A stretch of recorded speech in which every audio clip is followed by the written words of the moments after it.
선미 피격, 기관실 화재, 전원 갑판으로! 캄캄한 밤이 아니었습니다. 훤한 대낮이었습니다. 현지 시간 오후 3시 30분, 눈뜨고 다 보이는 그 바다에서 미사일 2발이 우리 배를 향해 날아들었습니다. 1분 간격, 한 발 쏘고 조준을 고쳐 다시 한 발. 그 배에는 한국인 6명을 포함해 24명이 타고 있었습니다. 2달 넘게 그 바다에 갇혀 버티던 사람들이었습니다.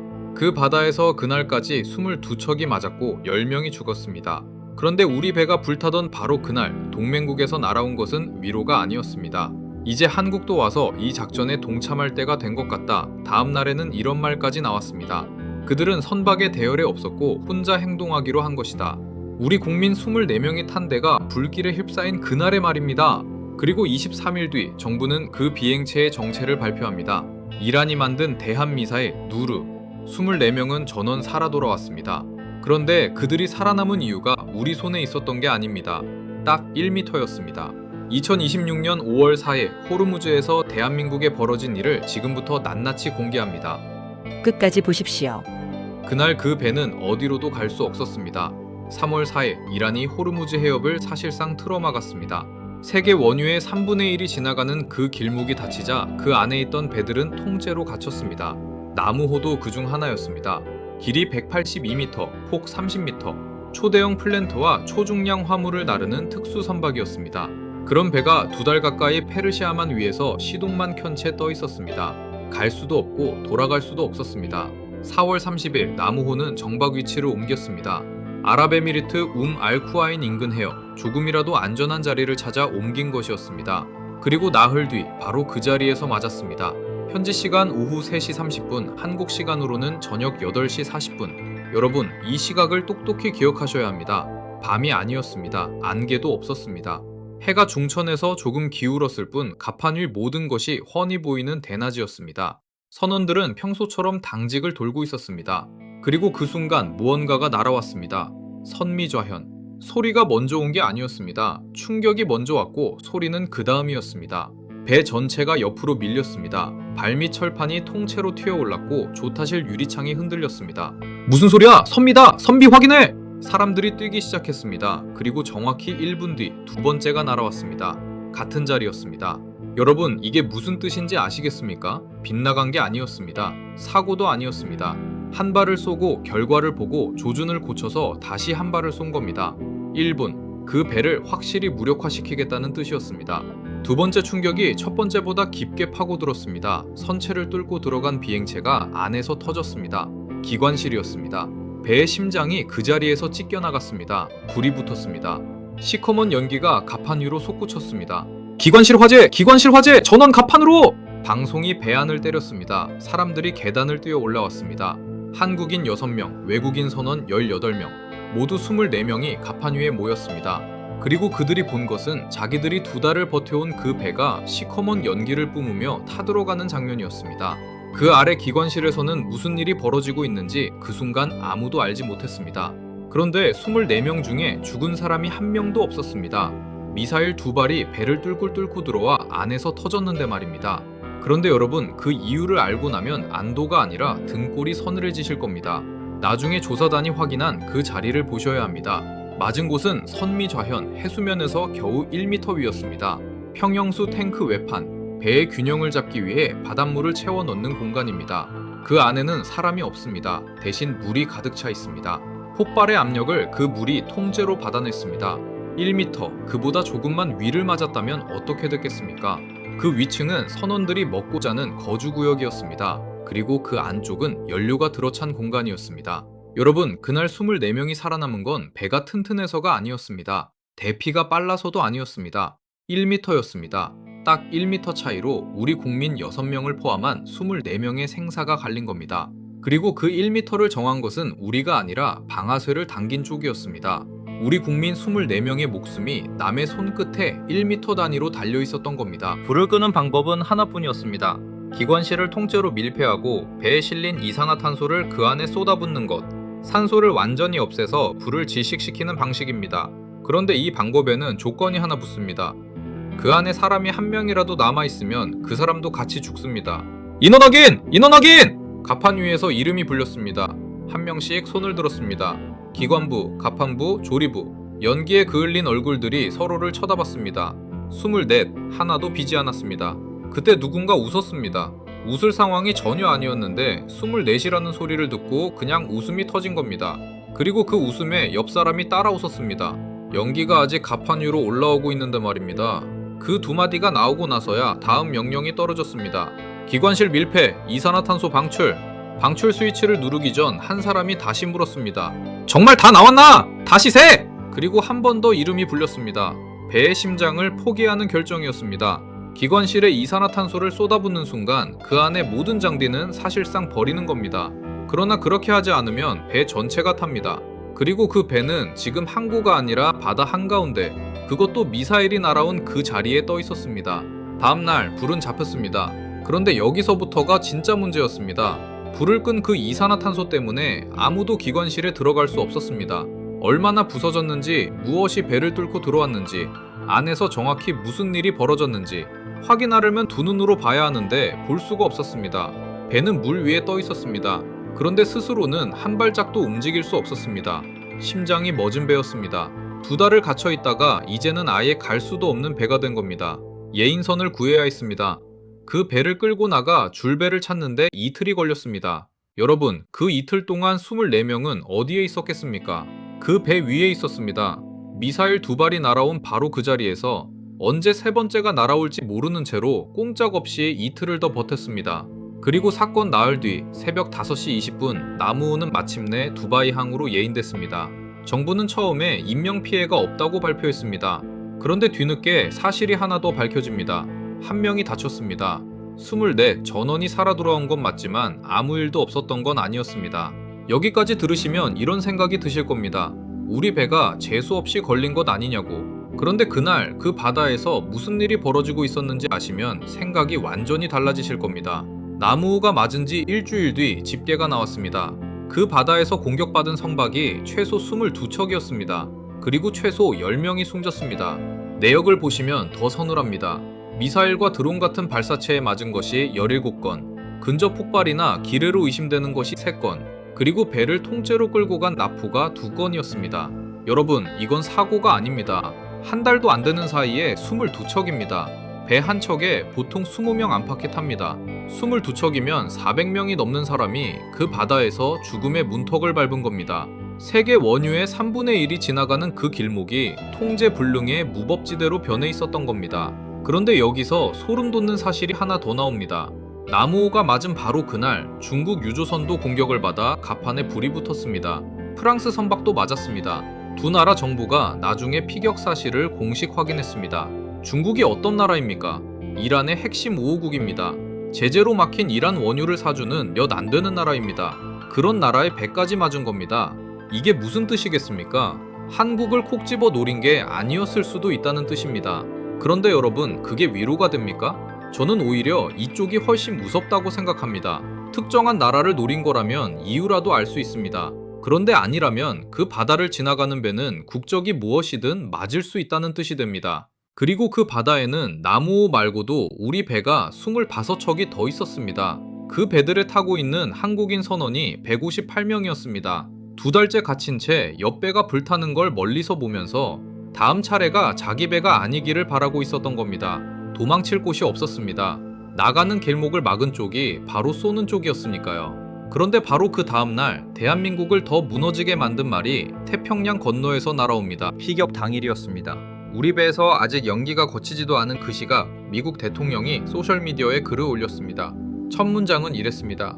이란이 프로젝트 프리덤이라는 선박 이동과 관련해 한국 화물선을 포함해 관계없는 국가들을 향해 발포에 나섰다.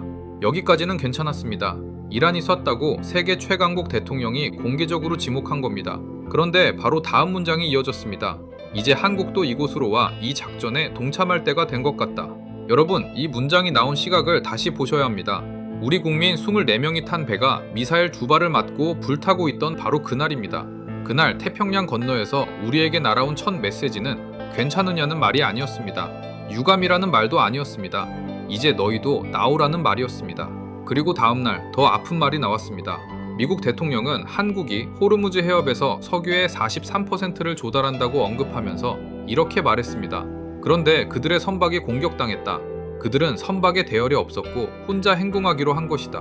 혼자 행동하기로 한 것, 대열을 벗어나 혼자 다니다가 맞았다는 뜻입니다. 다시 말해 맞은 쪽에 책임이 있다는 말로 들립니다.